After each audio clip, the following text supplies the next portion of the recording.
सनातन धर्म में भगवान सूर्य नित्य उपास्य हैं, सभी के द्वारा उपास्य हैं। प्रत्येक वैदिक सनातन धर्मी का कर्तव्य है कि स्नान के पश्चात भगवान सूर्य को जल अवश्य दें। जो यज्ञोपवीतधारी द्विजाति हैं वे तो त्रिकाल संध्योपासन करते हुए समय से भगवान सूर्य को अर्घ्य देते ही हैं, देना ही चाहिए। 3 अर्घ्य प्रातः, 3 अर्घ्य सायं और 1 अर्घ्य मध्याह्न में। इस तरह से 7 अर्घ्य भगवान सूर्य को त्रिकाल संध्या में दिए जाते हैं। और जो अनुपनीत हैं, द्विजाति से इतर हैं, उन्हें भी त्रिकाल संध्या आमंत्रक करनी चाहिए और उन्हें भी त्रिकाल संध्योपासन के समय सूर्य को अर्घ्य देना चाहिए।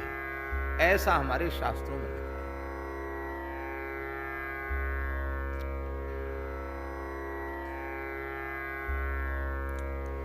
कोई मंत्र याद न हो तो श्री सूर्य नारायणाय नमः, क्या श्री सूर्य नारायणाय नमः अर्घ्यम समर्पयामि।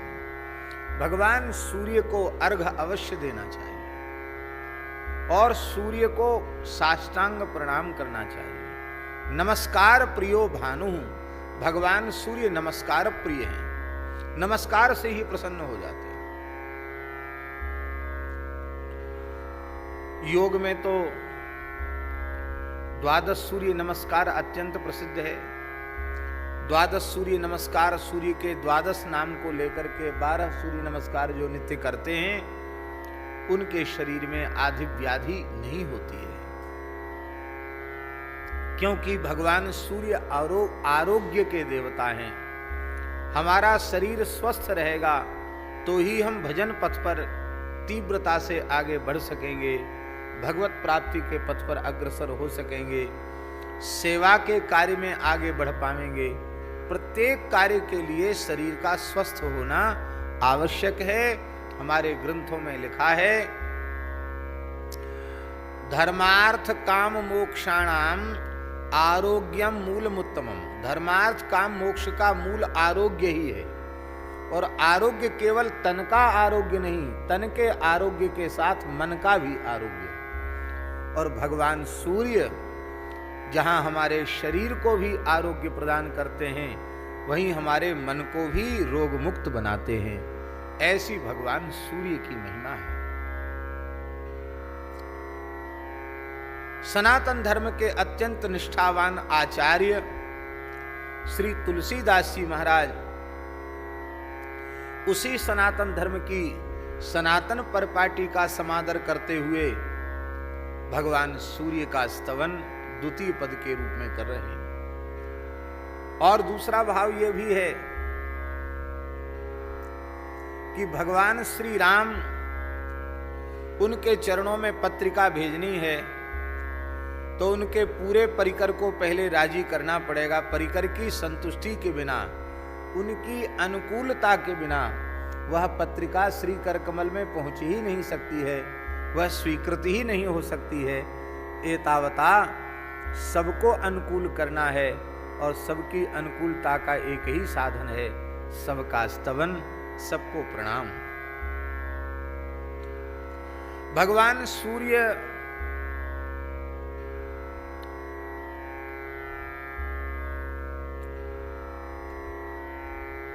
इसलिए भी विशेष रूप में तुलसीदास जी के द्वारा स्तव्य हैं, स्तुति के योग्य हैं, क्योंकि भगवान श्री राम भी अवतार लेकर सूर्य वंश को ही धन्य कर रहे हैं।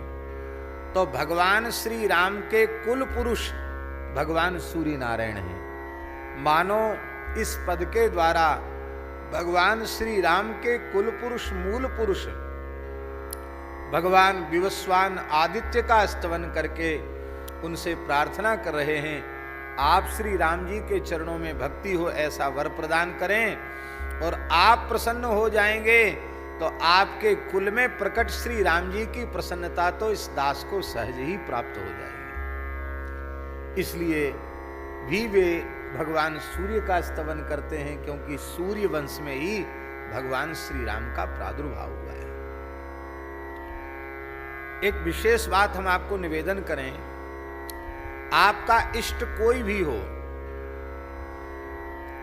पंचदेवों में से आपका कोई इष्ट हो, आपके गणेश जी इष्ट हों,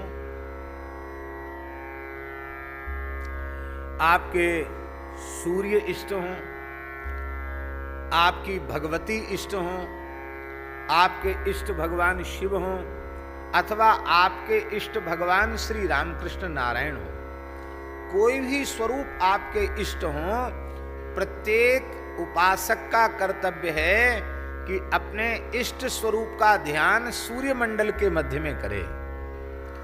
ध्येय सदा सवृत्ति मंडल मध्यवर्ती नारायण सरसिजासन सन्निविष्टा। वैष्णव लोग भी सूर्य मंडल के मध्य में ही भगवान का, श्री नारायण का ध्यान करते हैं, श्री रामचंद्र प्रभु का ध्यान करते हैं। सूर्य मंडल मध्यस्थम रामम सीता समन्वितम कह करके श्री सीताराम जी का ध्यान भी सूर्य मंडल के मध्य में किया जाता है। श्री राधा कृष्ण का ध्यान भी सूर्य मंडल के मध्य में किया जाता है। भगवान राधा कृष्ण सूर्य मंडल के मध्य में विराज रहे हैं, इस भाव से उनका ध्यान करना चाहिए। भगवान श्री सीताराम जी सूर्य मंडल के मध्य में विराज रहे हैं, ऐसा ध्यान करना चाहिए। भगवान श्री लक्ष्मी नारायण जी सूर्य मंडल के मध्य विराजमान हैं, ऐसा ध्यान करना चाहिए। भगवान उमा महेश्वर सूर्यमंडल के मध्य विराजमान हैं, ऐसा ध्यान करना चाहिए। और भगवती पराम्बा जगदम्बा दुर्गा भवानी वे भी सूर्यमंडल के मध्य में विराजमान हैं, उनका ध्यान करना चाहिए। और सूर्यमंडल में विराजमान तो सूर्य हैं ही।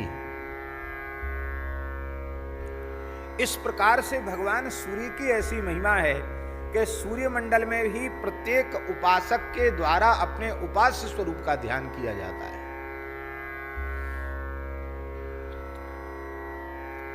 वेद में लिखा है, त्वमेव प्रत्यक्षम नारायणोसी। सूर्य प्रत्यक्ष नारायण है। जो वस्तु अत्यंत सुलभ होती है उसकी महिमा हमारी समझ में नहीं आती है। सूर्य भगवान अत्यंत सुलभ हैं, इसलिए हम लोगों को महिमा ही समझ में नहीं आती है। वस्तुतः सूर्य का दर्शन साक्षात भगवान का दर्शन है। साक्षात भगवान का दर्शन, ये साक्षात भगवान है। त्वमेव प्रत्यक्षम नारायणोसी, वेद में लिखा है, प्रत्यक्ष नारायण। त्वमेव प्रत्यक्षम ऋगसी, त्वमेव प्रत्यक्षम यजुरसी, त्वमेव प्रत्यक्षम सामसी, त्वमेव प्रत्यक्षम अथर्वासी। ऋग्वेद, सामवेद, यजुर्वेद, अथर्ववेद, चारों वेद भी सूर्य ही है। सब कुछ भगवान सूर्य से ही उत्पन्न होता है। ऐसे भगवान सूर्य। गायत्री मंत्र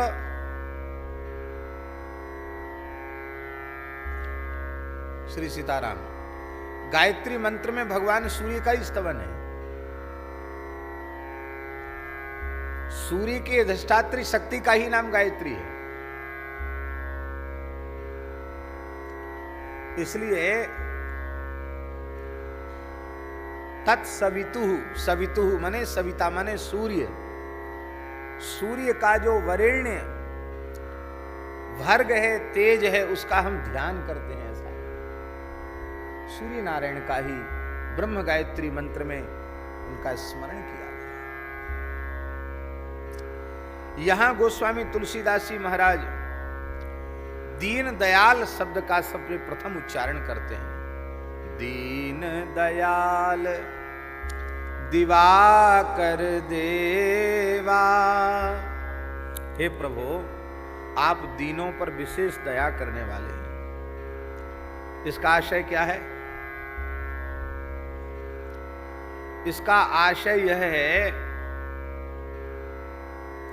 कि आपके स्वभाव में है दीनों पर दया करना,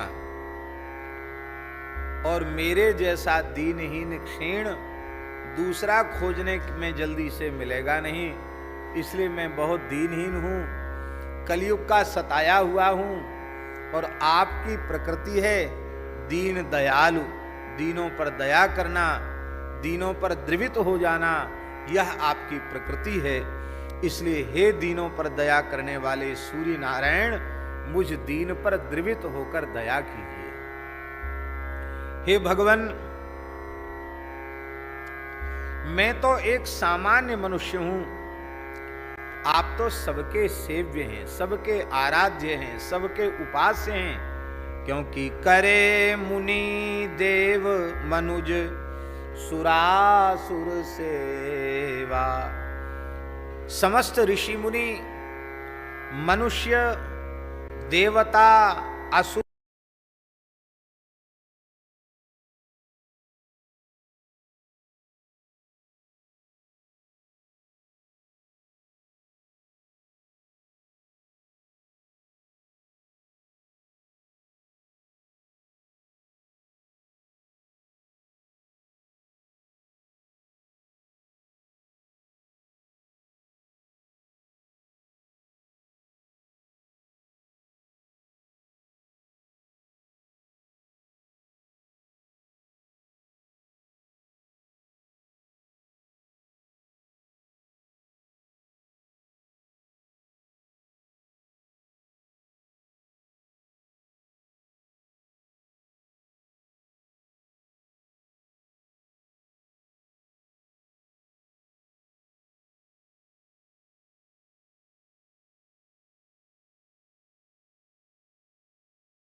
कैसे बनाते हैं।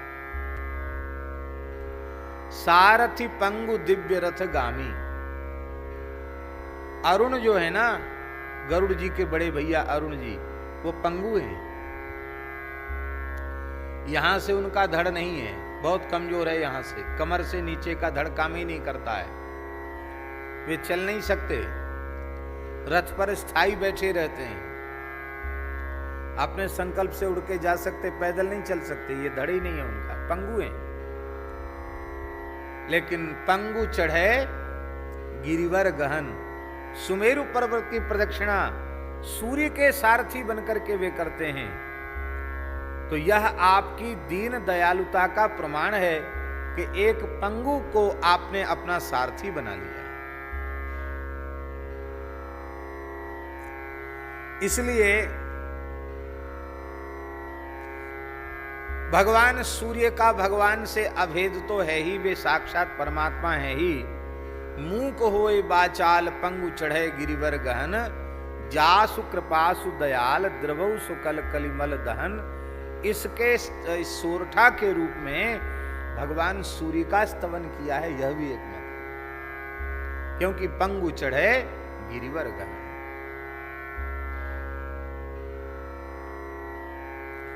दया की परिभाषा क्या है?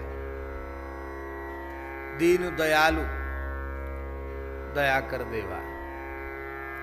दया की परिभाषा क्या है? दया की क्या परिभाषा है? हमारे यहां शास्त्रों में दया की परिभाषा लिखी है,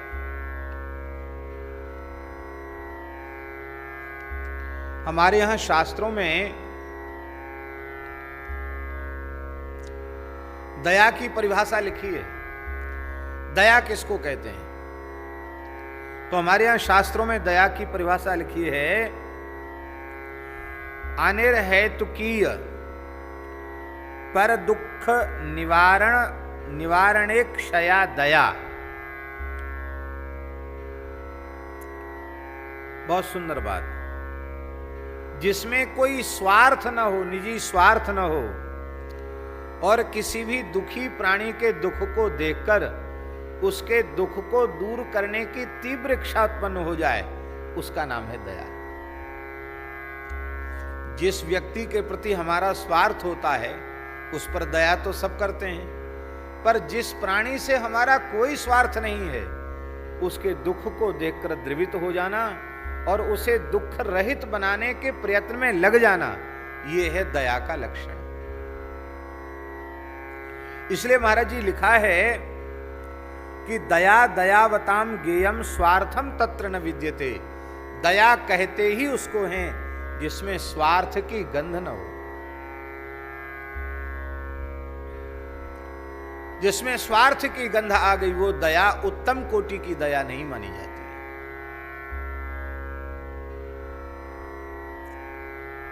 इसलिए पर दुख दुखी दयालु, दयालु महापुरुषों की प्रकृति होती है, वे अपने दुख से दुखित नहीं होते हैं, वे दूसरे प्राणियों के दुख से दुखित हो जाते हैं। ऐसे ही दीन दयालु भगवान सूर्य, आप दिवाकर हैं, क्योंकि आप न हो तो दिन को दिन कौन कहेगा। गोस्वामी जी ने कहा,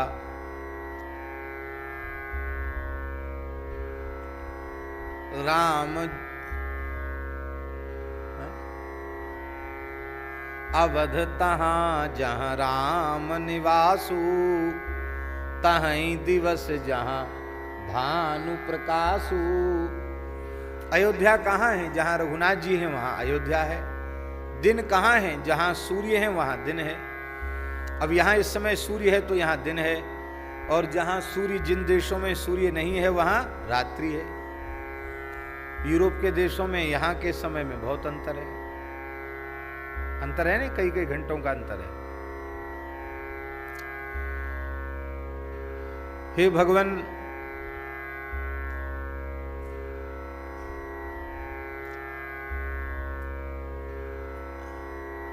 आपको स्मरण होगा पिताजी, वन पर्व में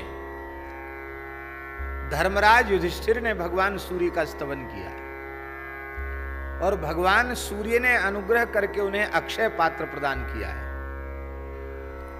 जिस अक्षय पात्र के द्वारा महासती परम भक्ता श्री द्रौपदी असंख्यों ऋषि मुनियों को नित्य भोजन कराती थी। वहां धर्मराज युधिष्ठिर ने सूर्य की प्रार्थना करते हुए कहा है कि हे भगवान,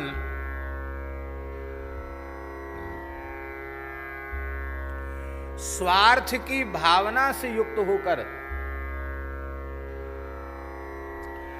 स्वार्थ की भावना से युक्त होकर हित संपादन करने वाले तो बहुत हैं, लेकिन स्वार्थ रहित भावना से 24 घंटे अहर्निश तीनों लोकों के हित में लगे रहने वाले यदि कोई हैं तो वह तो एकमात्र आप ही हैं। यह एक विशेष बात वन पर्व में धर्मराज युधिष्ठिर ने भगवान सूर्य के संबंध में कही। यही है इनका दीन दयालित्व, यही है इनके दीनों पर दया करने का स्वभाव। और एक विशेष बात है, जो व्यक्ति जिस प्रकार की प्रकृति का होता है उसे उसी प्रकार की प्रकृति के लोग प्रिय होते हैं।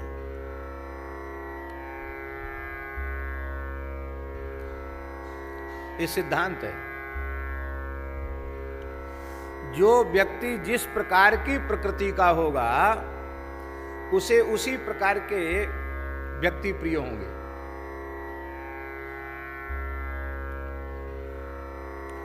व्यसनी व्यक्तियों को व्यसनी बड़े प्रिय होते हैं, विद्वानों को विद्वान प्रिय होते हैं, संतों को संतों से बहुत अधिक प्रेम होता है। जो जैसा होता है वो अपने ही कोटि के लोगों से प्रेम करता है, सहज प्रेम करता है, स्वाभाविक बात है। आपका जो स्वभाव है, आपकी जो स्वाभाविक प्रकृति है, उस स्वाभाविक प्रकृति को हम जीने लग जाएं तो हमें आपके पास जाने की जरूरत नहीं है। हमें आपकी सेवा करने की भी आवश्यकता नहीं है। यदि आपकी प्रकृति को हम अपना जीवन बनाते हैं तो आपकी प्रसन्नता हमें सहज प्राप्त हो जाएगी। हमने प्रामाणिक महापुरुषों से सुना है कि पूर्ण समर्थ सद्गुरु श्री स्वामी पूर्णानंद तीर्थ जी उड़िया बाबा महाराज जीवन मुक्त भगवत स्वरूप समर्थ महापुरुष थे। अद्भुत जीवन था उनका। जीवन दर्शन पढ़ने योग्य है और अनेक उनके शिष्य थे। परम श्रद्धेय स्वामी श्री अखंडानंद सरस्वती जी महाराज ने अपने सदगुरु के रूप में उड़िया बाबा को ही स्वीकार किया। यद्यपि वे शिष्य जगतगुरु शंकराचार्य श्री स्वामी ब्रह्मानंद सरस्वती जी से संन्यास दीक्षा ली थी, किंतु इसके बाद भी उनकी पूर्ण गुरुनिष्ठा श्री उड़िया बाबा जी के चरणों में आजीवन बनी रही। बड़े बड़े शिष्य थे उनके और उनका जीवन चरित्र साधकों के पढ़ने योग्य है, अवश्य पढ़ना चाहिए। ऐसा जीवन चरित्र है उनका। पर पूज्य श्री उड़िया बाबा महाराज अपने जीवन काल में जितने अधिक प्रसन्न पूज्य पंडित श्री गया प्रसाद जी महाराज से रहे, उतना अधिक प्रसन्न अन्य किसी से नहीं हुए, ऐसा पूज्य गुरुदेव भक्तमाली जी कहते थे। उड़िया बाबा की वाणी से कभी शब्द निकलता था तो कई बार वो कहते थे हमारे पंडित जी। क्या कहते थे? हमारे पंडित जी। नहीं तो उनके जैसे ज्ञानी महात्मा की दृष्टि में मेरा तेरा कहाँ है। अज्ञानी लोग मेरा तेरा करते हैं, पर मेरे पंडित जी, हमारे पंडित जी, ऐसा बोलते थे।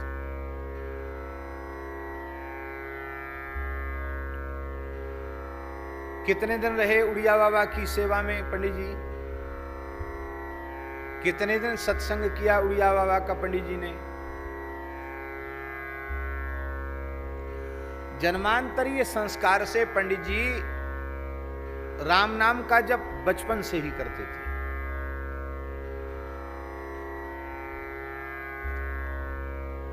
और इस बात को कई बार अंतरंग परिकर में पंडित जी कहते थे कि या बात की तो यही जाने, प्राणनाथ ही जाने कि ये जीव कहां ते आयो है। जब ते बोलवे सीखो सुध आई, तो स्वाभाविक राम नाम को जप ही कियो। माने अत्यंत शैशव से ही सहज ही उनके भीतर राम नाम का जप चलता था। अहरनिश राम नाम का जप चलता था। और जैसी आदर्श माता पिता की सेवा उन्होंने अपने जीवन काल में की, जैसे एक आदर्श सदगृहस्थ का आदर्श उन्होंने प्रस्तुत किया महाराज, वैसा उदाहरण खोजने से मिलना अत्यंत कठिन हो जाएगा। पंडित जी महाराज का जीवन चरित्र पढ़ना चाहिए, ऐसा अद्भुत जीवन चरित्र है। कितनी गरीबी में उन्होंने गुजारा किया। ट्यूशन पढ़ा देते थे बच्चों को, उससे सीधा सामान आता था, उससे निर्वाह होता था। कई बार घर में उपवास हो जाता था। व्याकरण के, ज्योतिष के, संस्कृत के प्रकांड विद्वान थे। श्रीमद् भागवत की कथा करते थे पंडित जी, पूरा पाठ करते थे, पूरी कथा करते थे। और अपने जीवन काल में जब तक कथा कही, कथा से प्राप्त एक फूटी कौड़ी भी उन्होंने अपने शरीर में, अपने परिवार में, जहां विपन्नता थी, आवश्यकता थी धन की, वहां 1 रुपया नहीं लगाया। कथा पूरी होने के बाद श्रोताओं को साथ लेकर गंगा स्नान के लिए चले जाते थे राम घाट पर। वहां अखंड कीर्तन करते, गंगा स्नान करते और जो कुछ कथा में आया है वहां भोज भंडारा करके चले आते। वृत्यर्थम नैव युञ्जीतो प्राण कंठ गतैरपि। भागवत को, कथा वार्ता को रोजी रोटी न बनावे, चाहे यहां तक प्राण आ जाए तो भी। इसका अक्षरशः पालन पंडित जी ने किया और स्वयं उनका जीवन एक महान संत का जीवन था। बड़ा अद्भुत जीवन था पंडित जी का। एक बार कथा करके हाथरस में अपने श्रोताओं को लेकर गंगा जी गए थे। रामघाट कलकत्ती स्नान करके वहां से आए तो पता चला कि उड़िया बाबा जी महाराज एक बगीचे में विराजे हैं हाथरस के। तो पंडित जी महाराज बगीचे में उनका दर्शन करने पधारे। ये प्रथम मिलन था। तो पंडित जी के साथ कुछ श्रोता लोग भी थे। आकर के बड़ी विनम्रता से साष्टांग प्रणाम करके पंडित जी बैठ गए। और वहां उड़िया बाबा कोई ऐसे प्रवचन नहीं करते थे मंच पर। ऐसी 10-5 लोग बैठे, किसी ने कुछ पूछा तो उत्तर दे दिया, इस तरह की चर्चा होती थी उनके। तो श्री उड़िया बाबा जी महामंत्र की महिमा सुना रहे थे। हरे राम राम राम हरे हरे, हरे कृष्ण कृष्ण कृष्ण हरे हरे। इस महामंत्र का महात्म्य सुना रहे थे। कलि संतरण उपनिषद की चर्चा कर रहे थे। पंडित जी ने बड़ी श्रद्धा से सुना और जब सत्संग पूर्ण हुआ तो बड़ी विनम्रता से हाथ जोड़कर कहा, बाबा आपने इसको महामंत्र बताया कि ये महामंत्र है, और श्री गोस्वामी तुलसीदास जी ने तो श्री रामचरितमानस में, विनय पत्रिका में, अपने अनेक ग्रंथों में बार बार श्री राम नाम को ही महामंत्र कहा। तो श्री राम नाम महामंत्र है या ये महामंत्र है? कृपा करके इसका समाधान करें। तो उड़िया बाबा जी बड़े प्रसन्न हुए पंडित जी के अत्यंत निश्चल भाव से किए गए प्रश्न को सुनकर के, और उन्होंने मुस्कुराते हुए पंडित जी को देख करके कहा कि हरे राम राम राम हरे हरे, हरे कृष्ण कृष्ण कृष्ण हरे हरे, हरे राम राम राम हरे हरे, हरे कृष्ण कृष्ण कृष्ण हरे हरे, हरे राम राम राम हरे हरे, हरे कृष्ण कृष्ण कृष्ण हरे हरे। इसका 3 बार उच्चारण किया और प्रसन्न होकर के कहा, पंडित जी इसमें राम नाम आपको नहीं श्रवण सुनाई पड़ा, हरे राम में राम नाम नहीं सुनाई पड़ा, और श्री राम नाम के अर्थ में और श्री कृष्ण नाम के अर्थ में और श्री हरि नाम के अर्थ में क्या अंतर है? क्या कोई अंतर नहीं है। अरे सब में रमण करके सबको आनंद दे वो राम, और सबको आनंद दे वो कृष्ण। तो सबको आनंद दे वो राम, सबको आनंद दे वो कृष्ण। राम कृष्ण दोनों एक ही है। इसलिए राम नाम भी महामंत्र है, कृष्ण नाम भी महामंत्र है, हरि नाम भी महामंत्र है, और ये महामंत्र भी महामंत्र है। ये समाधान उड़िया बाबा ने किया, और बस यही एक कृपा उनकी पंडित जी पर हो गई। तो जिन पंडित जी के भीतर निरंतर राम नाम का जप चलता था, उन पंडित जी के भीतर उड़िया बाबा की वाणी से महामंत्र सुनते ही स्वाभाविक रूप से 24 घंटे भीतर से महामंत्र गूंजने लग गया। राम नाम का जप महामंत्र के जप के रूप में परिवर्तित हो गया, और जीवन पर्यंत उसी को महामंत्र को, उसी को दीक्षा मान करके पंडित जी ने जप किया। अलग से कोई दीक्षा जैसे कान फुकवाते हैं वो सब नहीं लिया उन्होंने, बस वही दीक्षा हो गई।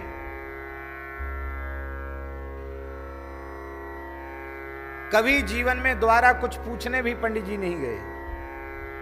किसी ने कहा आपने पूछा नहीं, आप बाबा सबका समाधान करते हैं, आपने कुछ पूछा नहीं। तो पंडित जी रोने लगे, हाथ जोड़कर कहा कि श्री सद्गुरु भगवान ने एक दिन आज्ञा करी ही सत्संग में। पंडित जी को नहीं कहा था, ऐसे ही कहा था कि राग द्वेष से बच करके, अपने आप को बचा करके अपना यह जीवन भगवान नाम के लिए समर्पित कर देना, बस यही जीवन का ध्येय प्रत्येक साधक का होना चाहिए। तो राग द्वेष से बच करके महा महिमामय हरि नाम का अनन्य भाव से आश्रय लें।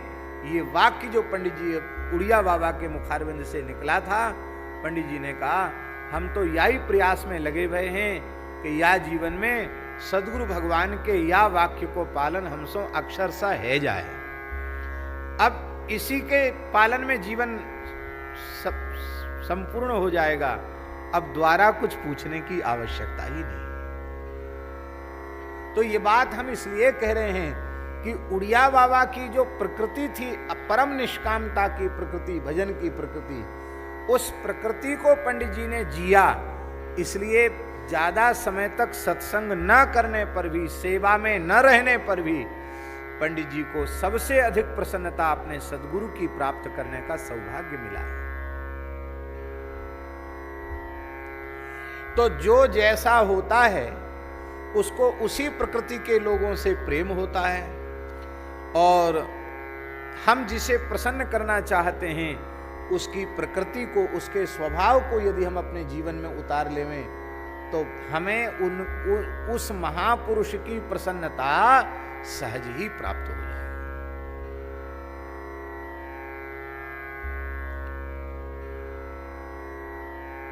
पूज्य सद्गुरुदेव श्री भक्तमाली जी महाराज,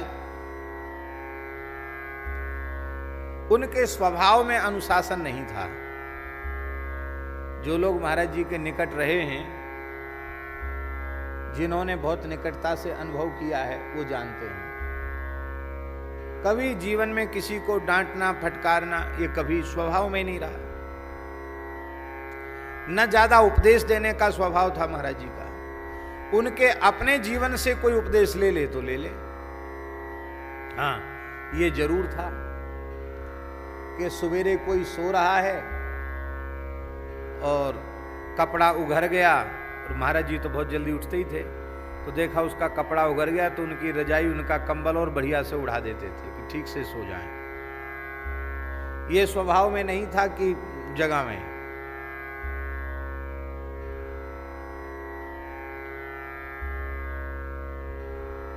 ऐसे भी महानुभाव महाराज जी के निकट थे जो ठंडियों के समय 7, साढ़े 7 बजे भी सो के उठते थे, और महाराज जी का तो बाल भोग तैयार हो जाता था 7:30, 8 बजे। तो हंसकर कहते, संत भगवान, शेर मुंह धो के शिकार नहीं करता है। तुम्हारी पोथी में लिखा हो तो भोग लग गया है, बाल भोग तैयार है, कुछ खा लो, कुछ काढ़ा वाढ़ा पी लो, फिर सो जाओ। धूप निकल आवे, धूप चढ़े आवे तो नहा लेना, ऐसा भी कह देते थे। अब कोई ऐसा आज्ञा पालक हो तो उनकी तरफ से कोई संकोच नहीं आज्ञा पालक, ये स्वभाव था उनका, कठोरता नहीं करते थे। लेकिन एक बात दास ने अनुभव किया कि यदि 4 बजे कोई उठ जाए, स्नान कर ले और संध्योपासन में लग जाए तो उसको देखकर महाराज जी अत्यंत प्रसन्न होते थे। पढ़ने के लिए बहुत अधिक आग्रह नहीं करते थे, पढ़ने आओ तो पढ़ा देंगे, तो पीछे नहीं पढ़ते थे कि तुम पुस्तक लेके पढ़ो ही।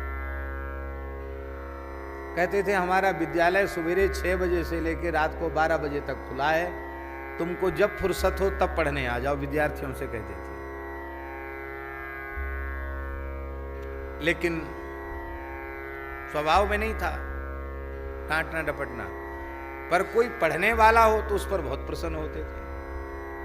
तो हमने अनुभव किया कि उनकी प्रसन्नता, उनकी प्रकृति जैसी थी, उसके अनुरूप यदि कोई जीने का प्रयास करता तो उसको देखकर वे बहुत प्रसन्न होते थे। तो हम जिसकी प्रसन्नता प्राप्त करना चाहते हैं उसके जीवन को अपना स्वभाव बना लेंगे तो हमें उसकी प्रसन्नता सहज प्राप्त हो जाएगी। हम ये बात इसलिए नारायण इसलिए निवेदन कर रहे हैं और इतनी व्याख्यान करके इसलिए कर रहे हैं कि महर्षि धौम्य ने जो भगवान सूर्य की उपासना का उपदेश आदेश धर्मराज युधिष्ठिर को दिया, तो महाभारत के वन पर्व में वर्णन है कि सूर्य ने स्तवन करते ही और धर्मराज युधिष्ठिर को दर्शन दे दिया, कृपा करके अक्षय पात्र प्रदान कर दिया। तो इतने जल्दी सूर्य कैसे प्रसन्न हो गए? नहीं तो कम से कम 6 महीना की कठोर तपस्या करते और तब सूर्य भगवान प्रसन्न होते, अथवा 6 महीना क्या हजारों साल की तपस्या से भी प्रसन्न नहीं होते हैं। ऐसे भी चरित्र हैं, सैकड़ों वर्षों तक तपस्या की गई तब भी उन्हें अपने आराध्य देव का दर्शन नहीं हुआ। पर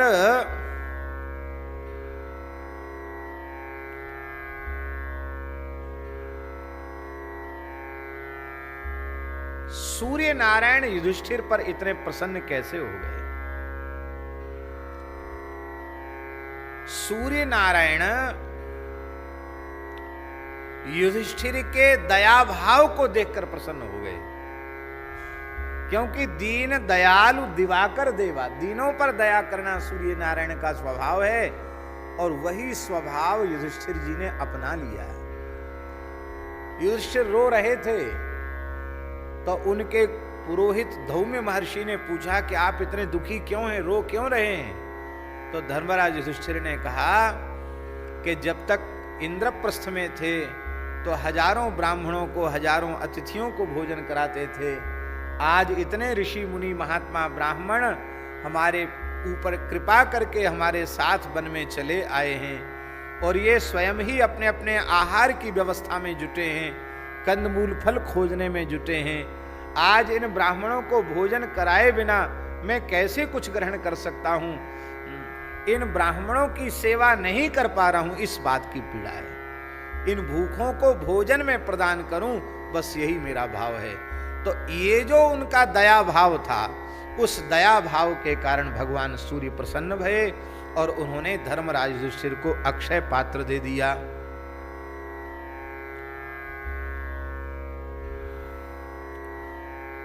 धर्मराज युधिष्ठिर ने कहा है कि भगवान, यदि आप कृपा न करें तो ये सारा जगत अंधा हो जाए, क्योंकि नेत्र के अधिष्ठात्री देवता भगवान सूर्य ही हैं। आंख नहीं देखती है, देखने की सामर्थ्य सूर्य प्रदान करते हैं। अंधेरे कक्ष में सब चीजें रखी हैं पर दिखाई नहीं पड़ती, और सूर्य प्रकाश रूप हैं, अब प्रकाश करते उस कक्ष में रखी हुई सब चीजें समझ में आने लग जाती हैं। इसका मतलब क्या है? देखने की सामर्थ्य प्रदान करना ये सूर्य नारायण का कार्य है। तो आपका उदय न हो, आप कृपा न करें तो सारी सृष्टि अंधी हो जाए। हे भगवान, धर्म अर्थ काम जो पुरुषार्थ हैं, इनमें प्रवृत्ति भी आपकी कृपा से ही जीवों की देखी जाती है। ब्राह्मण द्विजाति संस्कार, यज्ञ मंत्र तपस्या, वर्णाश्रम धर्म, इस सब की मूल धुरी आप ही हैं। आपकी कृपा से ही सब चलता है। महर्षि धौम्य ने धर्मराज युधिष्ठिर से कहा है कि सृष्टि के आरंभ में सभी प्राणी भूख से अत्यंत व्याकुल हो रहे थे। तब सूर्य नारायण ने पिता के समान अत्यंत द्रवित होकर के दया करके अपनी किरणों से पृथ्वी का रस खींचा, और अपनी किरणों से पृथ्वी का रस खींचने के बाद अपने अभ्रमंडल में, मेघमंडल में स्थापित किया, और दक्षिणायन में के समय उसमें प्रवेश किया और क्षेत्र तैयार किया, वर्षा की, और चंद्रमा ने औषधियों का बीज डाला और उससे अन्न की उत्पत्ति हुई, और उस अन्न से भूख मिटाई गई। तो ये अन्न देने वाले भी सूर्य हैं, सबके अन्नदाता सूर्य हैं। और विज्ञान भी मानता है कि सूर्य की किरणों में ही ये पत्तियां अपना भोजन तैयार करती हैं। यदि सूर्य न होवे तो फसल पक नहीं सकती है।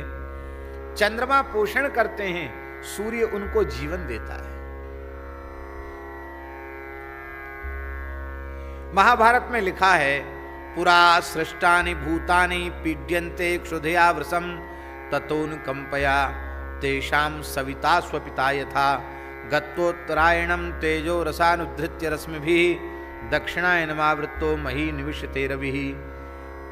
प्रजा को भूख से अत्यंत पीड़ित देख करके भगवान सूर्य ने पिता के समान करुणा करते हुए उत्तरायण के समय पृथ्वी के रस को खींचा और फिर उस रस का वर्षण किया, और चंद्रमा ने पोषण किया, बीजों को डाला, औषधियों को डाला, और इस प्रकार से सूर्य चंद्र ने मिलकर के अन्न जल के द्वारा सारे प्राणियों को, सारे ब्रह्मांड को तृप्त किया। ऐसे ही श्री सूर्य नारायण आप दिवाकर हैं और देवा हैं। देवा का अर्थ है आपका दिव्य रूप है। आप सबके बाहर तो प्रकाश करते ही हैं, आप सबके भीतर भी ज्ञान भक्ति वैराग्य का प्रकाश करते हैं। और एक अर्थ देवा का और है कि सनातन धर्म के प्रधान पंचदेवों में आप एक देव हैं, दीन दयालु दिवाकर देवा। हे भगवान, करे मुनि मनुज सुरासुर सेवा, संपूर्ण ऋषि मुनि महात्मा मनुष्य देवता असुर ये सब के सब आपकी सेवा करते हैं। भागवत में जहां सूर्य के रथ का यहाँ एकादश के बाद द्वादश में जहां वर्णन है, वहां अलग अलग महीनों में सूर्य रथ में बैठ के जाते हैं। कौन से ऋषि आगे चलते हैं, कौन से असुर रथ में धक्का देते हैं, ये सब अलग अलग उनके स्वरूपों का, अलग अलग नामों का श्रीमद् भागवत जी में वर्णन किया गया है। अन्य पुराणों में भी वर्णन किया।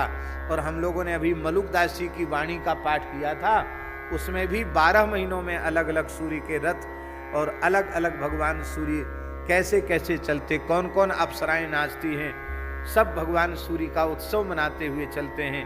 ये सब मलुकदास जी ने भी अपनी वाणी में वर्णन किया है।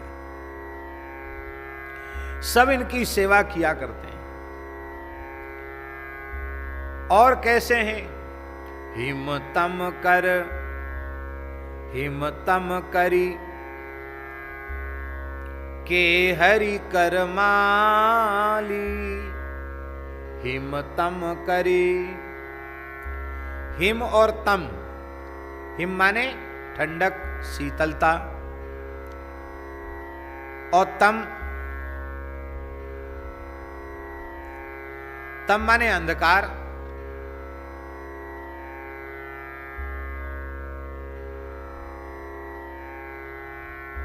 पाला पड़ता है ना, धुंध पड़ती है, कोहरा पड़ता है, ये कोहरा हिम, शीतलता ठंड, और अंधकार, ये दोनों हाथी के समान हैं। हिम तम करी, करी माने हाथी, ये हाथी के समान हैं। और आपकी जो किरणें हैं करमाली, आपकी जो किरणें हैं ना, वो किरणें इन अंधकार और तुषार रूप हाथियों को कुचलने के लिए आपकी किरणें सिंह के समान हैं। जैसे सिंह झपट्टा मार करके हाथी का मस्तक विदीर्ण कर देता है, ऐसे ही आप जब उदित होते हैं तो आपके उदित होने पर कोहरा भी छट जाता है और आपके उदित होते ही अंधकार का नाश भी हो जाता है। ऐसे आप हैं। और हे भगवान, इतना ही नहीं,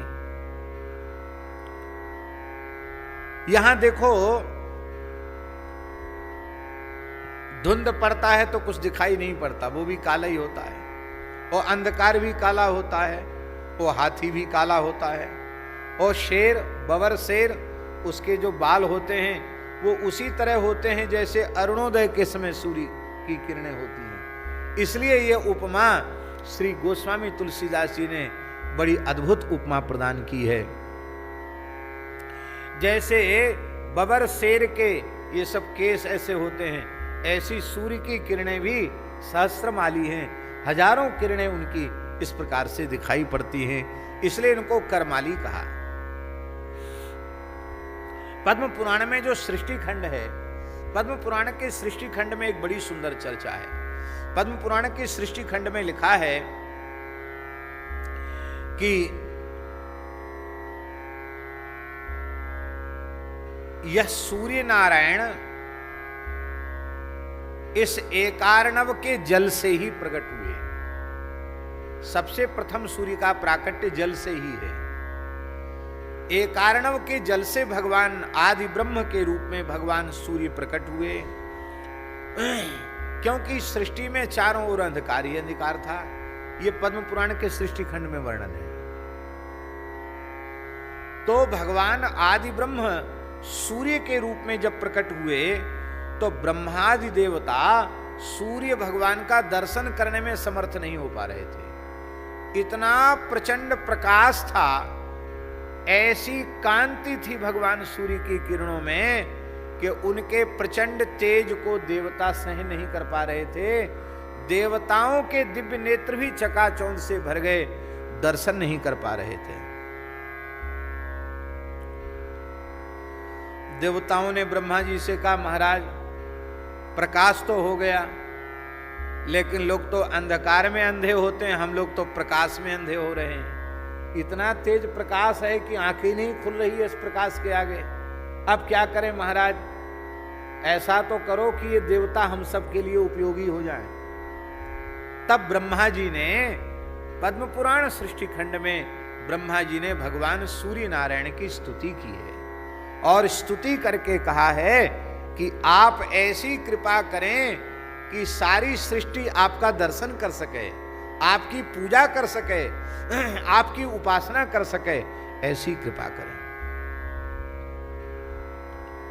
भगवान सूर्य ने कहा कि हमारी करोड़ों करोड़ों जो किरणें हैं, ये निश्चित ही संपूर्ण ब्रह्मांड का संहार करने में समर्थ हैं। अब ये हमारी प्रकृति है, इस प्रकृति को हम कैसे छोड़ दें? तो आप यदि हमें बहुत सबके लिए उपयोगी बनाना चाहते हैं तो आप एक काम करें, बहुत ध्यान से सुने, बड़ी सुंदर कथाएं हैं, इसके माध्यम से तमाम पुराणों की कथाएं भी सुनने को मिल जाएंगी। भगवत कृपा से दास को पद्म पुराण के भी आद्योपांत पारायण का सौभाग्य मिला। तो ब्रह्मा जी ने कहा कि आप उपयोगी बन जाइए सबके लिए। सूर्य नारायण बोले, हम अपना तेज, अपनी किरणें कैसे कम करें, हमारी करोड़ों करोड़ों किरणें हैं, तो आप यदि हमको सर्वोपयोगी बनाना चाहते हैं तो आप तो विधाता हैं, ब्रह्मा हैं, सृष्टिकर्ता हैं, तो आप ऐसा करो, खराद दो हमारी किरणों को, कुछ छांट दो हमारी किरणें, कम कर दो। तो ब्रह्मा जी ने वज्र की शान बनवाई और वज्र की शान बना करके उस पर सूर्य भगवान को आरोपित करके उनकी जो करोड़ों करोड़ों किरणें थी उनको छांट दिया ब्रह्मा जी ने। जब उन किरणों को छांटा तो उन छटी हुई किरणों से क्या क्या बना, पद्म पुराण में लिखा है। महाराज जी, भगवान विष्णु का सुदर्शन चक्र भी उसी से बना है, इसलिए सुदर्शन चक्र को सूर्य रूप ही माना गया। और यमराज का दंड, यमदंड, वो भी सूर्य की किरणों से बना। भगवान शंकर का त्रिशूल भी सूर्य की किरणों से बना। और काल का खड्ग, जो काल बलि से हम कर धन धान समारे, अंत चले उठरी ते, बचे न काल बलि ते। जिस काल बलि से कोई बचता नहीं है, उस काल का कराल करवाल खड्ग, वो भी सूर्य नारायण की किरणों से बना। और भगवान कार्तिकेय के हाथ में जो शक्ति है, उस शक्ति का निर्माण भी सूर्य की किरणों से हुआ। और भगवती जगदम्बा दुर्गा के हाथ में जो त्रिशूल आदि अस्त्र शस्त्र हैं, वो भी सूर्य की किरणों से ही खराद कर बनाए गए। ये विलक्षण बात पद्म पुराण में वर्णन है। तो केवल 1000 किरणें सूर्य की रह गई, बाकी सब किरणों को छांट करके दिव्य अस्त्र शस्त्र बना दिए गए। इसीलिए कैसा है आदित्य हृदय में सहस्रांश है ना, ओम ततो युद्ध परिश्रांतम समरे चिंतयासितम, रावणम चाग्रतो दृष्ट्वा युद्धाय संपस्थितम, दैवतैः समागम्य दृष्टुमभ्यागतो रणम, उपगम्याब्रवीद रामो मगस्थो घुमास्ता, राम राम महाबाहो शृणु गुह्यम सनातनम, येन सर्वा नरीन् वत्स समरे विजयस्यसे, आदित्य हृदयं पुण्यं सर्वशत्रु विनाशनम, जयावहं जपन् नित्यं अक्षयं परमं शिवं, सर्वमंगलमांगल्यं सर्वपापप्रणाशनं, चिंताशोकप्रशमनो मायुर्वर्धनमुत्तमं, रश्मिमन्तं समुद्यन्तं देवासुरनमस्कृतं, पूज्यस्व विसुंतम भास्करम भुवनेश्वरम सर्वदेवात्मको हे सो तेजस्वी रश्मभावना तेजसामपि तेजस्वी द्वादशात्मन नमोस्तुते नमः। एष देवासुरगणान् लोकान् पादकविस्त्वी एष ब्रह्मा च विष्णुश्च शिवस्कन्दा प्रजापति महेन्द्रो धन्दो कालो यमः सोमो हिपाम्पति पितरो वस्वा सद्य सनो मृतो मनु वायुर्वन्ये प्रजापाणा ऋतुकृता प्रभाकरा आदित्य सविता सूर्या खगा पूघा गवस्वान् सुवर्ण सदृशो भानुर्हिरण्यरेता दिवाकरा हरिदस्वा सहस्रार्ची सप्त सप्तर्मरीचमान तिम्रोन्मथना संवस्तुष्टा मार्तंड कुंसमान अग्निगर्भोत ते पुत्रा शंखा ससृनाशना व्योमनाथस्तमे भूधिर्गिजुषां पार्गा घनवृष्टिपां मित्रो विधि बलमंगम आत्पी मंडली मृत्यु पिंगला सर्वतापना कबर विश्व महातेजा रक्ता सर्वभूतभा नक्षत्र ग्रह ताराणाम दुपो विश्वभावना तेजसाम तेजस्वी आत्सा नमस्ते नमः पूर्वाय ग्रे पश्चिमायाद्रे नमः ज्योतिर्गणानां पते धनाधिपते नमः जयाय जय भद्राय हरियस्वाय नमो नमः नमो नमः सहस्रांशो आदित्याय नमो नमः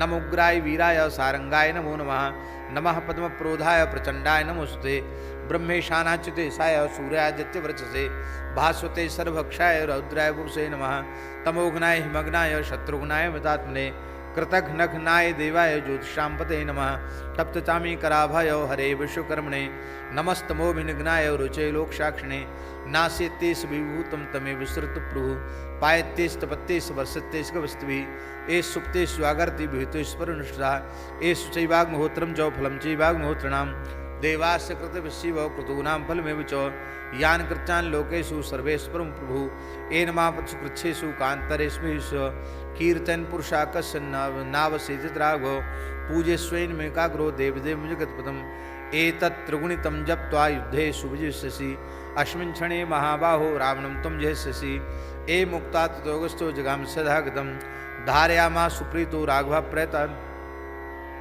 एतत् श्रुत्वा महातेजा निष्ठुको होत्रा धारयामास सुप्रीतो राघवः प्रीतात्मान् त्रिराचम्य शुचुर्भूता धनुराजाय वीरवान् रावणं प्रेक्ष्य जप्तेदं परम हर्षमवात्वान् त्रिराचम्य शुचुर्भूता धनुराजाय वीरवान् अथर्वरवदन् निरीक्षाणां मुदितमना परम प्रश्यमाणः निश्चरपति संक्षेम मदित्वा स्वर्गणमधिगतो वचस्त्वरेति। इस प्रकार से भगवान सूर्य का स्तोत्र आदित्य हृदय स्तोत्र का उपदेश भगवान अगस्त्य ने राम जी को किया है और कई 3 बार जप करोगे पाठ करोगे तो युद्ध में रावण पर विजय प्राप्त करोगे। इसलिए आदित्य हृदय के विनियोग में ब्रह्म विद्या सिद्धौ सर्वत्र जय सिद्धौ च विनियोगा। ब्रह्म विद्या पूज्य गुरुदेव भक्तमाली जी कहते थे आदित्य हृदय के श्रद्धा पूर्वक 3 पाठ करे तो उसे इसी जीवन काल में विशुद्ध भगवत तत्व का ज्ञान हो ही जाएगा, ब्रह्म विद्या की सिद्धि हो जाएगी और सर्वत्र जय सिद्धौ संपूर्ण विकारों पर विजय उसको सहज प्राप्त हो जाएगी। ऐसी महिमा भगवान सूर्य की है। तो एक भाव ये भी है कि इसलिए भी सूर्य नारायण का द्वितीय पद में गोस्वामी जी स्तवन कर रहे हैं मैंने पत्रिका में कि हमारे इष्ट हमारे आराध्य श्री राम जी ने भी आदित्य हृदय के द्वारा भगवान सूर्य का स्तवन किया है। तो सूर्य की स्तुति से राम जी प्रसन्न होंगे, इसलिए राम जी की प्रसन्नता के लिए भगवान सूर्य का वे स्तवन कर रहे हैं। तो वहां सहस्रांशों ये शब्द आया है, 1000 किरणें ही भगवान सूर्य की शेष बच गई और उसी से सब होता है। किंतु जब महाप्रलय का समय होता है तब भगवान अपनी अनंत किरणों को प्रकट करके सबको भस्म कर देते हैं। बोलो श्री सूर्य नारायण भगवान की जय। और कैसे हैं दहन दोष दुख दुरित रुजाली। आप दोष दुख दुराचार और रोग इन सबको भस्म कर देते हैं। दहन इन सबको भस्मसात कर देने वाले हैं आप।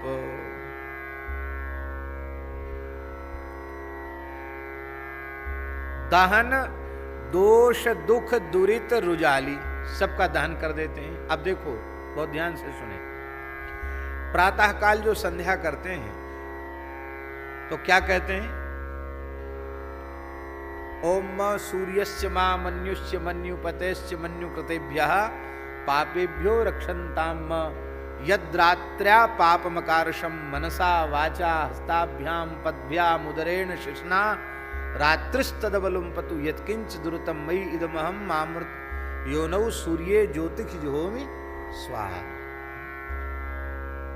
तो अब सूर्य की किरणों में ही रात्रि में जो जाने अनजाने इंद्रियों से मन आदि से पाप हो गए हैं उन सबको भस्म किया जा रहा है। तो आप संपूर्ण दोषों को भस्मसात करने वाले हैं। मध्याह्न काल में भी आप रूप जल और सूर्य इनकी ज्योति में ही और जो यदुच्छिष्ट मभोज्यम्बा यदवा दुश्चरितम मम सर्वम पुनंतु मामापो शतांच प्रतिग्रह गुस्वाहा कह करके आहुति की जाती है। और सायंकाल में भी अग्निश्चमा, क्योंकि अग्नि भी सूर्य का ही स्वरूप है, अग्निश्चमा मन्युश्च मन्युपतश्च मन्युपतेभ्यः पापेभ्यो रक्षन्ताम यदन्ना पापमकारशम मनसा वाचा हस्ताभ्याम पद्भ्याम उदरेण सस्ना हस्तदबलम पतु यत्किंच दुर्तम मयि इदमहम मामृत्योनौ सत्ये ज्योतिषिजोमि स्वाहा। तो आप त्रिकाल संध्योपासन के द्वारा सबके समस्त प्रकार के दुरित को, पापों को, दुखों को, दोषों को आप जला करके भस्म कर देते हैं। ऐसा आपका स्वभाव है। रोगों को भी आप नष्ट कर देते हैं। दरिद्र को दरिद्र का नाश कर देते हैं। काम क्रोध मद लोभ मोह मत्सर द्वेष आदि जो दोष हैं इन दोषों को भी आप समाप्त कर देते हैं।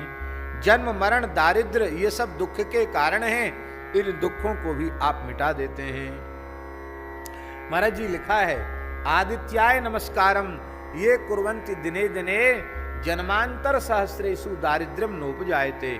जो भगवान सूर्य को प्रणाम करते हैं बारंबार, वो हजारों जन्म लेने पर भी कभी दरिद्र नहीं होते हैं। दरिद्र वही होते हैं जो सूर्य भगवान का तिरस्कार करते हैं। एक बात और हम आपको बतावें, बिच्छू, ततैया, सर्प आदि जो विषैले प्राणी हैं ये उसी को काटते हैं जो किसी न किसी प्रकार से भगवान सूर्य का अपमान जिसके द्वारा हो जाता है। ये पापों का दंड देते हैं, फुटकर पाप जो है ना ये सब उनके दंड देते हैं। सूर्य की ओर थूक देने पर, सूर्य की ओर लघुशंका करने पर। इसलिए यात्रा काल में भी ये ध्यान रखना चाहिए जिस दिशा की ओर सूर्य हो उस दिशा की ओर हम मूत्र त्याग न करें। मल मूत्र त्याग के समय सूर्य की ओर न देखें। इसलिए हमारे यहाँ विचार किया किस दिशा की ओर मुंह करके बैठे, ये विचार इसलिए किया गया। सूर्य नारायण की बड़ी भारी महिमा है। सूर्य की उपासना से किसी प्रकार का दोष पाप नहीं रह जाता है। हमारे वृंदावन की एक महानतम विभूति जिनके संबंध में पूज्य धर्म सम्राट स्वामी करपात्री जी महाराज कहते थे कि इस युग में कलिकाल में विशुद्ध ब्राह्मण का दर्शन करना हो तो पंडित श्री राजवंशी द्विवेदी जी का दर्शन करना चाहिए। ऐसा वाक्य करपात्री जी ने जिनके संबंध में कहा था, ऐसे पूज्य धर्म संघ वाले गुरु जी।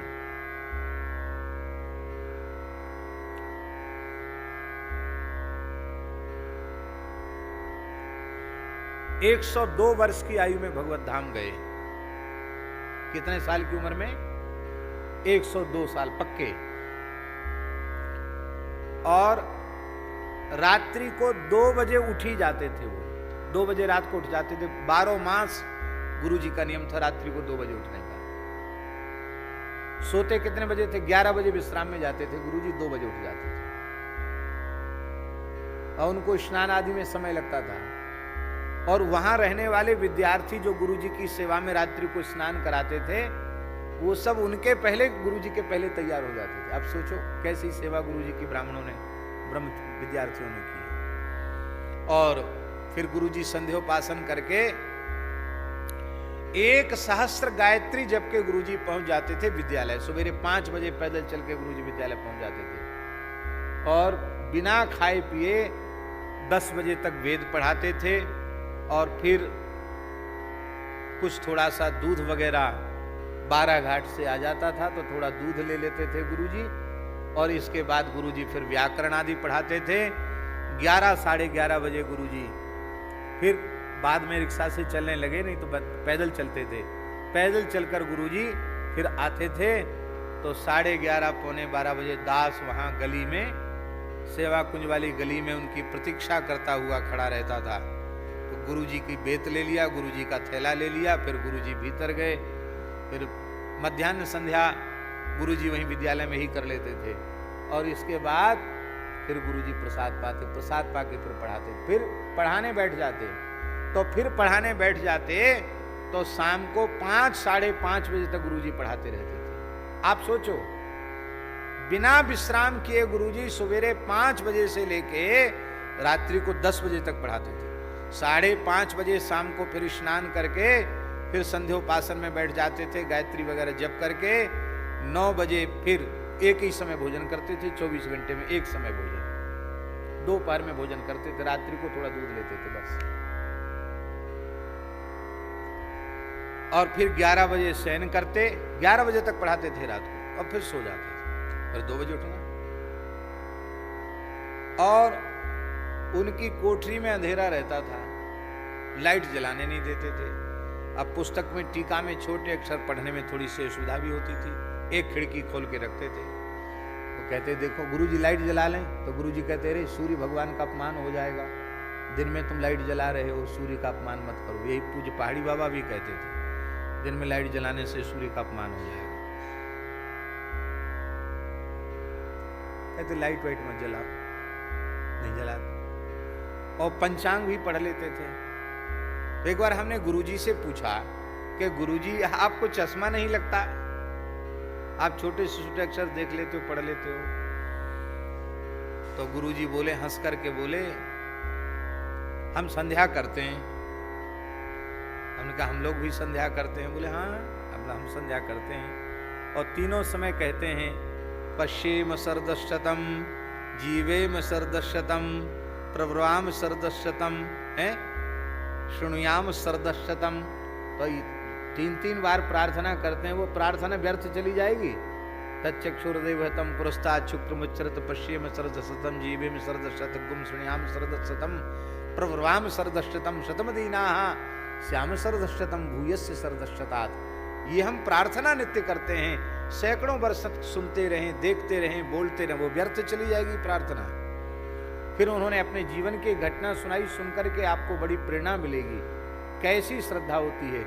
बोले धर्म सम्राट स्वामी करपात्री जी महाराज यज्ञ करा रहे थे, बिहार प्रदेश की बात है, लक्ष्य चंडी यज्ञ हो रहा था और गुरुजी भी उस यज्ञ में थे। तो कहते एक दिन पाठ करते करते, दुर्गा सप्तशती का पाठ करते करते मेरी नेत्र ज्योति चली गई। ऐसी चली गई कि एकदम अंधकार हो गया नेत्रों के सामने। और गुरुजी जीवन भर स्वपाकी तो थे ही। तो बोले समस्या ये हुई कि अब क्या करें। अब यदि कह देते हैं कि हमको दिखना बंद हो गया तो स्वामी जी को चिंता हो जाएगी, फिर लोग हॉस्पिटल ले जाएंगे। जीवन में हॉस्पिटल गए नहीं, अंग्रेजी दवाई छुई नहीं। तो दुर्गा सप्तशती तो कंठस्थ थी, कंठस्थ सब पाठ कर लिया, संध्योपासन भी कर लिया, और एक विद्यार्थी का हाथ पकड़ के अपने निवास तक भी पहुंच गए। और ये किसी को नहीं बताया कि मैं अंधा हो गया। अब बोले वहां अपने जप आदि करके, और हमने भगवान सूर्य का स्तवन आरंभ किया है, जो चाक्षुषी विद्या है, चाक्षुषी विद्या का पाठ आरंभ किया। तो पूरी रात एक आसन से बैठकर चाक्षुषी विद्या का पाठ करते रहे। सवेरे 4 बजते ही मेरे नेत्रों में पुनः ज्योति आ गई। और बोले तब से अब तक हमारी आंख में कोई रोग नहीं हुआ, चश्मा कैसा होता हमने जाना भी नहीं। तो सारे रोगों का नाश करने वाले भगवान सूर्य नारायण हैं, संपूर्ण दोषों के नाशक हैं। और ये जितने शरीर में रोग है ना, विस्फोटक कुष्ठानि मंडलानि विचर्चिका, ये चान्य दुष्ट रोगाश्च ज्वरातिसार का दया, अतिसार ज्वर आदि, ये सब के सब रोगों को भगवान सूर्य समाप्त कर देते हैं। इसलिए लिखा है आरोग्यम भास्करा दिच्छेत, आरोग्य की कामना भगवान सूर्य से करना चाहिए। सर्वरोगैर्विरहिता सर्वपाप विवर्जिता त्वद्भाव भक्त सुखिनो भवन्ति चिरजीवितः। लिखा है जो भगवान सूर्य के प्रति भक्ति रखते हैं वे संपूर्ण पापों से विवर्जित होकर के और सुखी चिरजीवी होते हैं। बोलो श्री सूर्य नारायण भगवान की जय। तो ये सूर्य की उपासना प्रत्येक सनातन धर्मी के लिए अत्यंत आवश्यक है। इसलिए यज्ञोपवीतधारी द्विजातियों को त्रिकाल संध्या और जो यज्ञोपवीतधारी नहीं है उनको आमंत्रक संध्या, पर सूर्य को अर्घ सबको देना है। सूर्य की भक्ति सबको करनी है, क्योंकि लिखा है संध्योपासन मात्रेण कल्मषात् पूतताम व्रजेत। संध्योपासन मात्र से संपूर्ण कल्मषों की निवृत्ति हो जाती है, रोगों से छुटकारा हो जाता है। ऐसे भगवान सूर्य की अनंत महिमा है। और कैसे हैं सूर्य? बोले कोक कोक नद लोक प्रकाशी, कोक कोक नद लोक प्रकाशी, तेज प्रताप रूप रस राशि, कोक कोक नद लोक प्रकाशी, तेज प्रताप रूप रस राशि।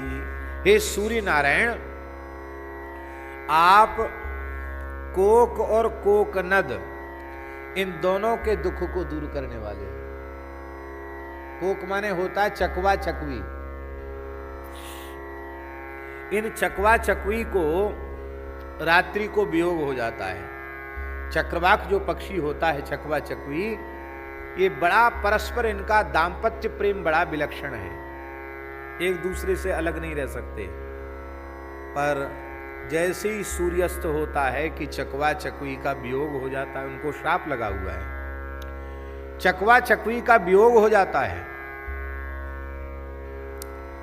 और जैसे ही भगवान सूर्य उदित होते हैं कि फिर चकवा चकवी फिर मिल जाते हैं। इसलिए चक्रवाक को मिलाने वाले, इसका मतलब है कि बिरहियों के विरह को समाप्त करने वाले हे सूर्य नारायण आप ही हैं। उनको आप बिरहियों को विरह से मुक्त कर देते हैं। इसका एक भाव ये भी है कि वस्तुतः चकवा चकवी क्या विरह का अनुभव करते होंगे, जो प्रेमी भक्त भगवत विरह का अनुभव करते हैं। ऐसे भगवत विरह से व्याकुल जो प्रेमी भक्त हैं उनको भी आप भगवत साक्षात्कार कृपा करके प्रदान कराते हैं। ऐसे आप हैं। और कैसे हैं? कोकनद प्रकाशी। कोकनद माने होता है कमल, कमल को प्रकाशित करने वाले हैं। बहुत प्रसिद्ध श्लोक है ना, रात्रिर्गमिष्यति भविष्यति सुप्रभातम, है भास्वानुदेश्यति हसिष्यति पंकजश्री, इत्थम विचिन्त्यति कोशगते दुरेफे, हा हंत हंत नलिनीम गज उज्जहार। सूर्य उदित होने से कमल खिलेगा और वो भौरा तब निकल के बाहर आएगा। तो ऐसे आप हैं और तेज और प्रताप के पुंज हैं आप। आपका अनंत प्रताप है और आपका अनंत तेज है। रूप रस राशि, आप रूप के भी राशि हैं और आप रस के भी राशि हैं।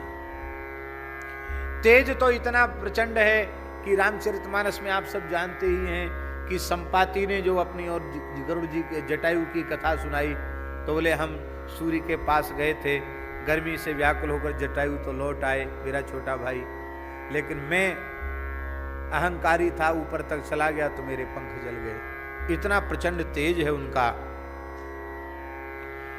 और बड़े प्रताप हैं। इसलिए प्रताप दिनेश से, प्रताप कैसा? बोले सूर्य के जैसा प्रताप। जिनके जस प्रताप के आगे सस मलिन रवि शीतल लागे। ऐसा प्रताप में भगवान सूर्य का ही स्तवन कवियों ने किया है। तो ऐसे आप तेज प्रताप के और रूप रस राशि, रूप के भी राशि हैं और रस के भी राशि हैं। ये रूप रस राशि क्यों कहा? रूप रस राशि इसलिए कहा कि धरती में जो 6 प्रकार के रस हैं, षड रस, कौन कौन? कटु, कषाय, अम्ल, तिक्त, लवण और मधुर। ये जो 6 रस हैं, ये 6 रस सूर्य के कारण ही हैं। सूर्य का प्रकाश इस धरती पर न पड़े तो धरती में रस उत्पन्न ही नहीं होगा। ये जो बीजों में षड रस हैं, तो रस भी जहां कहीं है वो भगवान सूर्य के अनुग्रह से है। इसलिए रस की राशि है और रूप की राशि है। ये जो रूप है ना, तेजस है, और तेजस जो रूप है वो किसके द्वारा है? सूर्य के द्वारा है। इसलिए जो भी चमक दमक संसार में दिख रही है ना हम लोगों में, वो सब सूर्य का ही रूप। जो लावण्य है वो भी सूर्य का ही है। तो जिनकी एक कण कृपा मात्र से इतनी चमक दमक लोगों में आ जाती है, वे स्वयं कितने सुंदर हैं उसको कहा नहीं जा सकता है। ऐसे अत्यंत सुंदर भगवान सूर्य हैं, और इतने बड़े होकर, इतने सुंदर होकर भी कितने दयालु हैं। सारथी पंगु, आपका सारथी पंगु है। एक पंगु को आपने अपना सारथी बना लिया। अरुण आपके सारथी का नाम है, जो कि पंगु हैं, चल फिर नहीं सकते। उनको आपने अपने रथ पर बिठाया है, वही आपके रथ को हाँकते हैं। दिव्य रथ, आपका रथ सामान्य नहीं है, दिव्य रथ है, स्वर्णमय रथ है, और वज्र के समान अत्यंत दृढ़ रथ है आपका। और एक बड़ी विशेषता है, भगवान सूर्य के 7 घोड़े हैं, हरे रंग के, हरिदस्व हैं, और रथ में 2 पहिया नहीं है, 4 पहिया नहीं है, 3 पहिया भी नहीं है। भगवान सूर्य के रथ में एक ही पहिया है, एक पहिए का रथ है। वही घूमता है सुमेरु की परिक्रमा करता हुआ। एक पहिए का रथ है, दिव्य रथ है, और सारथी पंगु है। ऐसी विलक्षण आपकी महिमा है। महाभारत में जहां गरुड़ जी का उपाख्यान आदि पर्व में है, वहां ये चरित्र आया है कि कद्रु और बिनता, ये दोनों दक्ष प्रजापति की कन्या थी। कश्यप जी के साथ इनका विवाह हुआ। दोनों ने अपनी सेवा से महर्षि कश्यप को संतुष्ट कर लिया। महर्षि कश्यप ने कहा वरदान मांगो, तो कद्रु ने कहा कि 1000 नाग हमारे पुत्र रूप से प्राप्त हों। और बिनता ने 2 पुत्र मांगे और कहा जो तेज, बल और पराक्रम से और शरीर में भी कद्रु के पुत्रों से अधिक हों, ऐसे 2 पुत्र हमको चाहिए। महर्षि कश्यप जी ने दोनों पर अनुग्रह किया, दोनों को पुत्र प्राप्ति का वर दे करके वे तपस्या करने चले गए। कुछ समय के पश्चात कद्रु ने 1000 नागों को जन्म दिया। 1000 अंडे पैदा हुए और वे सब फूट करके उनमें से नाग निकले। इस तरह से 1000 नागों को जन्म दिया। और बिनता के गर्भ से भी 2 अंडे ही पैदा हुए। उनको गर्म पात्र में रख दिया गया और प्रतीक्षा की गई कि अब ये अंडे फूटने का समय आवे। 500 वर्ष व्यतीत हो गए, अंडे फूटे नहीं। तो बिनता को उत्सुकता हुई कि ये अंडा 500 साल हो गए प्रतीक्षा करते करते फूटा नहीं है। तो उसने दुखी होकर, लज्जित होकर उस अंडे को फोड़ दिया। जैसे ही फोड़ा तो अंडे से इतना प्रकाश निकला कि एकदम चकाचौंध भर गई। नाभि तक का, कमर तक का सारा शरीर बड़ा दिव्य स्वरूप बालक का बन गया था, पर नीचे का धड़ बना ही नहीं था। उस बालक ने क्रुद्ध होकर के कहा कि तुमने हमारे शरीर को परिपक्व नहीं होने दिया। 1000 साल पूरे हो जाते, 500 साल और प्रतीक्षा कर लेती, तो तीनों लोकों में अप्रतिम सुंदर और अप्रतिम बल से युक्त में होता। लेकिन तुमने मेरे साथ अन्याय किया, असमय में तुमने ऐसा किया है, वो भी अपनी सौत के प्रति ईर्ष्या रखकर ऐसा किया। तो जिस अपनी सौत कद्रू के प्रति तुमने ईर्ष्या का भाव रखा है, मैं शाप देता हूं, उसी कद्रू की 500 वर्ष तक तुमको दासी बन करके रहना पड़ेगा, और तुम्हें दासता से मुक्त हमारा भाई करेगा। पर दूसरा अंडा फोड़ मत देना, नहीं तो कभी दासता से मुक्त नहीं होगी। 500 साल प्रतीक्षा करो, फिर उससे जो बालक का जन्म होगा वो मेरा भाई तुम्हें दासता से, कद्रू के दासता से, मेरे श्राप से मुक्त कराएगा। ये कह करके वो बालक सहसा आकाश में उड़ा और उड़ करके सूर्य भगवान की स्तुति की। भगवान सूर्य ने कहा बैठ जाओ ड्राइवर की सीट पर। तुरंत बैठा दिया सूर्य भगवान ने, सारथी की सीट पर बिठा दिया, और वो ऐसे बैठे हैं उतरते नहीं हैं। हाँ, घोड़े तो बदल जाते हैं, ऋषि मुनि महात्मा भी आगे पीछे धक्का देने वाले बदल जाते, स्तुति करने वाले बदल जाते हैं, लेकिन सारथी और सवार ये बदलते नहीं। सूर्य भगवान उतरते थोड़े ही रथ से, उनको विश्राम कहां है? 24 घंटे। अरे यहां दिन है तो कहीं रात है, जहां अब यहां रात हो जाएगी तो कहीं दिन हो जाएगा। तो सूर्य भगवान को विश्राम नहीं है, उनके सारथी को भी विश्राम नहीं है। 24 घंटे सारथी तैयार, और 24 घंटे सूर्य चलते हैं। आधे क्षण के लिए भी भगवान सूर्य विराम नहीं लेते हैं। निरंतर क्रियाशील बने रहने की प्रेरणा भगवान सूर्य देते हैं। इसलिए संसार का कोई सारथी अहंकार नहीं कर सकता कि मैं 10 घंटे गाड़ी चलाता हूं, 12 घंटे 15 घंटे गाड़ी चलाता हूं। लाखों करोड़ों वर्ष हो गए, अरुण जी सीट पर जब से बैठे तब से उठे ही नहीं।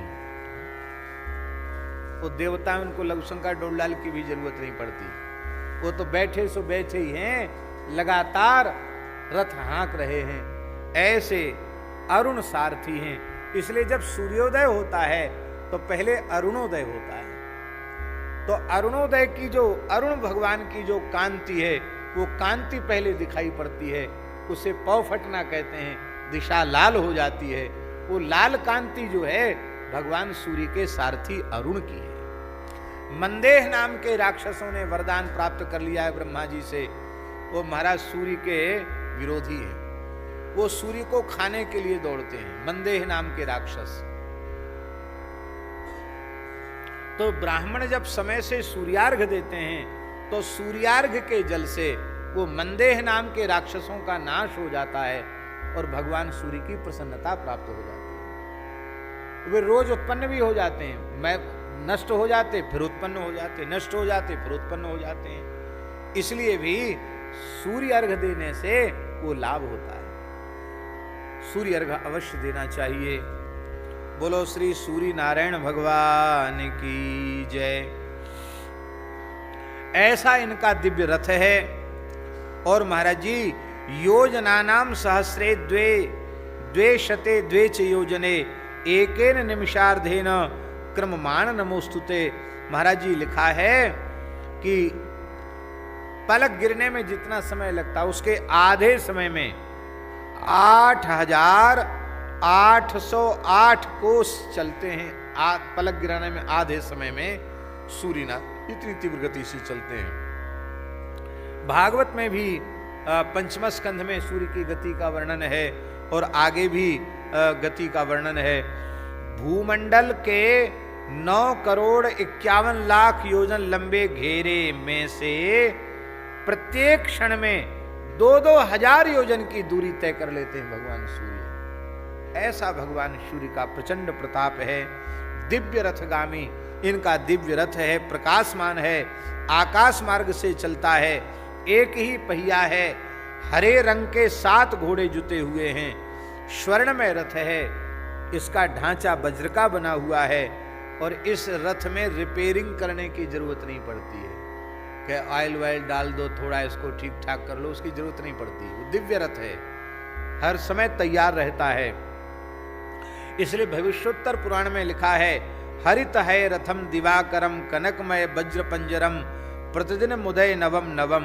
वो प्रतिदिन नया ही नया बना रहता है, ऐसा भगवान सूर्य का रथ है। हर महीने में अलग अलग देवता, ऋषि, गंधर्व, अप्सराएं, सर्प, राक्षस, ये सब भगवान सूर्य के आगे पीछे चल करके आगे उनको लेकर के जाते हैं। बोलो श्री सूर्य नारायण भगवान की जय। और कैसे हैं सूर्य नारायण? बोले हरि शंकर सारथि पंगु दीन दयालु दिवाकर देवा कर मुनि मनुज सुरासुर सेवा सारथि पंगु दिव्य रथ गामी हरि शंकर विधि मूरति स्वामी।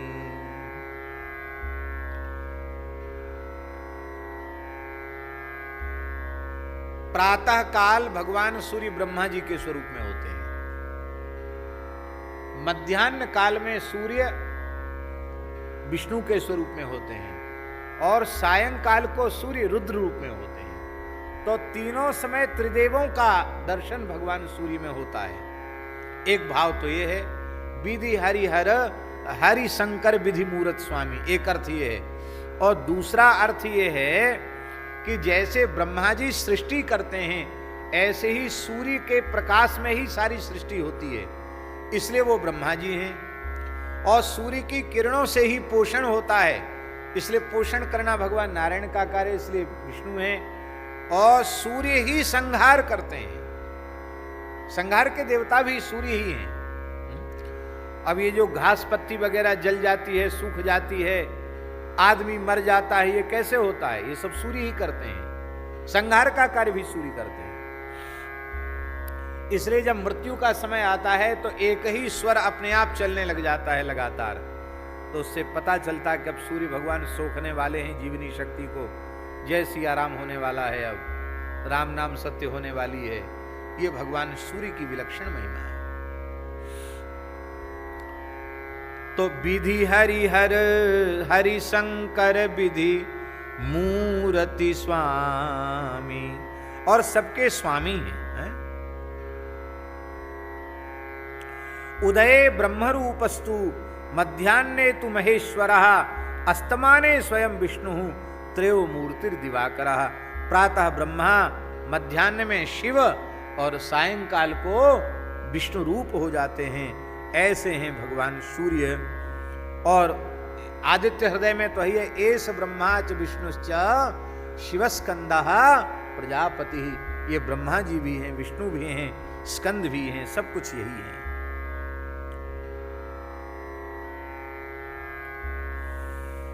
शंकर इसलिए भी इनको कहते कि प्रलय काल में अपनी किरणों से ये जलाकर भस्म कर देते हैं। संवर्तक अग्नि इन्हीं के किरणों से प्रकट होता है, इसलिए इनको शिव रूप कहा गया है।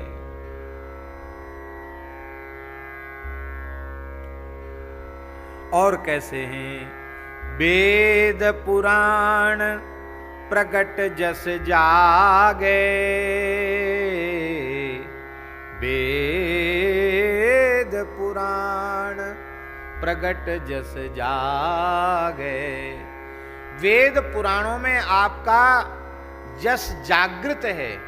संपूर्ण पुराणों में, संपूर्ण वेदों में आपकी महिमा आई हुई है, आपका जस जागृत है। और पर हे प्रभु, हमें तो आपसे कुछ नहीं चाहिए, आप हमारे ऊपर कृपा करें। तुलसी राम भगति बर मांगे। तुलसीदास जी कहते हैं कि हे भगवान, आपसे हम तो एक ही वरदान मांगते हैं कि श्री राम जी के चरण कमलों में हमारा अनुराग हो, और हम आपसे कुछ नहीं मांगते। क्यों नहीं मांगते हैं? बहुत ध्यान से सुने। भगवत रसिक जी महाराज ने अपनी वाणी में कहा, वासुदेव तज अर्क उपास्यो सत्राजित मणि लीनी, बंधु सहित भयो निधन आपनो निंदा सबहिन कीनी। हम लोग वैष्णव हैं, सूर्य को भगवान से भिन्न मानकर उपासना नहीं करते, अपितु सूर्य मंडल में ही अपने आराध्य का ध्यान करते हैं, इसलिए उपासना में विरोध नहीं है। पर जहां अंग अंगी भाव है, अंग को ही अंगी मान लेने में उपासना में दोष माना गया है। भगवान सूर्य और भगवान श्री कृष्ण को अभिन्न मानकर यदि सत्राजित उपासना करते तो उनको दोष नहीं था, पर भगवान की महिमा तो समझी नहीं, अंगी की महिमा को तो भुला दिया और सूर्य को ही सब कुछ मान करके उन्होंने सत्राजित जी ने भजा। और क्या मांगा? बोले ऐसी मणि दे दो, सिमंतक मणि, जिससे हम भी सोने की कोई नगरी बना के हम भी द्वारकाधीश बन जाएं। भगवान सूर्य ने मणि दे दी। क्या लाभ हुआ? बंधु सहित भयो निधन आपनो निंदा सबहिन कीनी। खुद भी मारा गया, भाई प्रसेन भी मारा गया और कलंक भी उसके बेचारे के माथे पे लगा। सबने उसकी निंदा की। इसलिए भगवान हम जानते हैं कि यदि सत्राजित ने कृष्ण भक्ति मांगी होती तो वो धन्य हो गया होता, लेकिन उसने मणि मांग ली, इसलिए बेचारी की इतनी दुर्दशा भई। हम जानते हैं हमें और कुछ नहीं चाहिए, हमको तो आप मणि देने को भी कहोगे तो हम यही कहेंगे कि आप भक्ति रूपी मणि हमें दे दीजिए। राम नाम मणि दीप धर, जीह देहरी द्वार, तुलसी भीतर बाहिर, जो चाहसी उजियार। आप राम नाम रूपी मणि हमें प्रदान कर दीजिए और हमें कुछ नहीं चाहिए। इसलिए तुलसी राम भगति बर मांगे, ये एक संकेत है गोस्वामी तुलसीदास जी का कि भगवान के भक्त का, वैष्णव का, शरणागत का, प्रपन्न का कर्तव्य है कि वह अंग भाव से सबकी उपासना करे, लेकिन उपासना करके मांगे केवल एक ही पतिव्रता नारी के समान। सबकर मांग ही एक फल, राम चरण रति हो। ब्रज की कुमारी कन्याएं भी भगवती कात्यायनी का पूजन करती हैं, लेकिन मांगती क्या हैं? कात्यायनी महामाये महायोगिन्यधीश्वरी, नंद गोप सुतम देवी पतिमे कुरुते नमः। नंदनंदन श्री कृष्ण हमें पति रूप से प्राप्त हों, यही मांगती है, दूसरा कुछ नहीं मांगती। गणेश जी से मांगा तो यही मांगा, बसहु राम सी मानस मोरे। भगवान सूर्य नारायण से मांगा तो यही मांगा, तुलसी राम भगति बर मांगे।